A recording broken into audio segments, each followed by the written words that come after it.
नवीन ओडिशा गढ़िबा नहीं संकल्प नहीं चिलिकावासी। आज 27तम विजु जनता दल पक्षर प्रतिष्ठा दिवस पालन करा जायछि। एही प्रतिष्ठा दिवस रे चिलिकार पूर्वतन विधायक रघुनाथ साहू आज निज ऑफिस बासभवन ठारे 3000 कर्मी को देखा मिलता। खोर्धा जिला चिलिका निर्वाचन मंडलीर 34 गोटी पंचायत 2टी एनएससी समस्त आगधाड़ी कर्मी माने उपस्थित थिले। आज राज्य सरकार को विजु जनता दलर 27तम प्रतिष्ठा दिवस रे चिलिकार पूर्वतन विधायक रघुनाथ साहू प्रतिष्ठा दिवस पालन करी कर्मी मानकु एकाठी करिसंती। आगामी निर्वाचन पई पुणी थरे चिलिकावासी देखिबा को चाहुचंती रघुनाथ साहू को। आमर से प्रिय नेता, दुख सुखर साथी नेता रघुनाथ साहू। राज्य सरकार नवीन पट्टनायक और 5T सचिवों ठारू अनुमति मिलिले 2024 पई लोकंक सेवा करिवे बोली जनसाधारण को से कहिसंती। आज एही हजार हजार कर्मी उपस्थित थिबा बेले पूर्वतन विधायक रघुनाथ साहू को अभिभाषण बेले ताली मारी उत्साह मध्य करथिले। आज विजु दल 27तम प्रतिष्ठा दिवस पालन होची। 26 वर्ष पूरी 27 वर्ष चलवा जाऊँगी। आम प्रिय मुख्यमंत्री नवीन पट्टनायक विजु सभापति निर्देशक मैंने सारा ओडिशा रे ब्लॉक स्तर में एनएच स्तर में एवं म्युनिसिपल स्तर में प्रत्येक स्तर आज विजु दल 27तम प्रतिष्ठा दिवस आम पालन हो। तेणु आज जो शपथ हो, आज जो कार्यक्रम हो, आम ये कार्यक्रम शपथ नवा जे आम किपरि आगामी जो निर्वाचन हम आम प्रिय नवीन पट्टनायक निर्देश को आम 27 निर्देश को मान्य करी शारीरिक करी 6ठ थर ओडिशा विधानसभा मुख्यमंत्री हिसाब से निर्वाचित करवा एवं ओडिशार जो मानव नवीन पट्टनायक आशा भरसा अच्छी एवं मानव नवीन पट्टनायक जो भली लोकहित एक योजना करछंती से योजना विषय लोकतंत्र आनिबा यही प्रतिष्ठा दिवस मुख्य उद्देश्य। से चिलिका निर्वाचन मंडली विजु तरफ यही बालुगा रामपुर विजु दल कार्यालय आज जो कर्मी मैंने आसी 5000 ऊर्ध्व कर्मी आज ये समागम होती।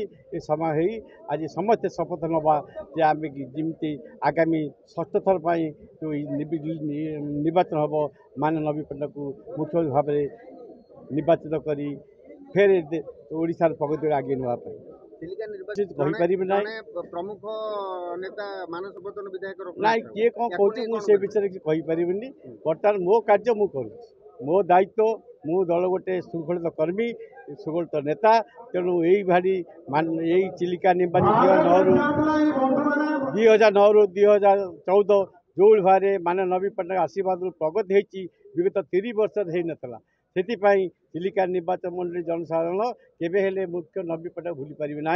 एवं आगामी मोर आशा भरोसा आगामी जो निर्वाचन हम पुणी थे चिलिका निर्वाचन विजय बना उड़ब मान नवीन पट्टनायक हाथ टाण मानस मंदिर केत लोक अच्छे कहीपर। बर्तमान चिलिका निर्वाचन मंडली चाहूँगी ये पुनर्बार रघुनाथ साहू नेता हेबे और पुनर्बार रघुनाथ साहू जीतबे 2024 निर्वाचन। से मीटिंग कौन सी आवश्यकता नहीं, से मीटिंग कौन सी काम दब नहीं। चिलिका निर्वाचन मंडली में आबाल वृद्ध वनिता कर्मी भोटर समस्ते गोटे स्वर में कहते माननीय मुख्यमंत्री नेतृत्व 5T सचिव आशीर्वाद में रघुनाथ साहू ये टिकेट पाइबे 2024 रे आ 2024 रे रघुनाथ साहू विजय लाभ करेंगे। ये सतसिद्ध कथा। सभा मेंबर से राज्यसभा आगे से कहे एवं चिलिकार से किसी कहीपर कहले भी कथा आम शुणा अवस्था ना कौन से कर जिते जन शुणे से जो मैंने तड़ा खाई दलू जाइंट से केवल टेकुंट ना मानस बाबूर इच्छा नहीं मु चिलिकार छिड़ा हेबी और विधायक छिड़ा प्रार्थी हेबी बोली से राज्यसभा जी और एमपी रे जापारती। चर्चा कौन से किसी आवश्यकता नहीं, से चर्चार किसी लाभ नहीं। चिलिकार विजु जनता दल गोटे नेता सी होती मान्यवर विधायक पूर्वतन रघुनाथ साहू। टिकेट नदबार कौन प्रश्न टिकेट शतसिद्ध कथा ये जनसाधारण आबाल वृद्ध वनिता भोटर चाहते आमर नेता गोटे नवीन पट्टनायक ओडिशा रे एवं चिलिका केवल रघुनाथ साहू कौन भाई ये सत ना मिछ रघुनाथ साहू जिंदाबाद आम से कथा कहीपर आमर गोटे नेता हूँ माननीय मुख्यमंत्री 5T सचिव से रघुनाथ साहू टिकेट देवे आमर एटा 100 ରୁ 100 वर्ष अच्छी सब ब्लॉक रे आमर 5T काम जो है 5 लाख लखा रघुनाथ साहू द्वारा एवं 5T सचिव आशीर्वाद माननीय मुख्यमंत्री आज आशीर्वाद बर्तमान रघुनाथ साहू नेतृत्व चली रघु रथ बर्तन चली 2009 ठारू 24 मसीह बर्तमान ताही देखई देबू जोटा 9 मसीह जीति ताठू 20,000 भोट रे अधिकार रघुनाथ साहू जितब विजु जनता दल जिंदाबाद रघुनाथ साहू जिंदाबाद माननीय मुख्यमंत्री जिंदाबाद 5T सचिव VK पांड्यान जिंदाबाद ओडिशावासी जय जगन्नाथ। चिलिकारू Sudhir Kumar Behera report focus plus.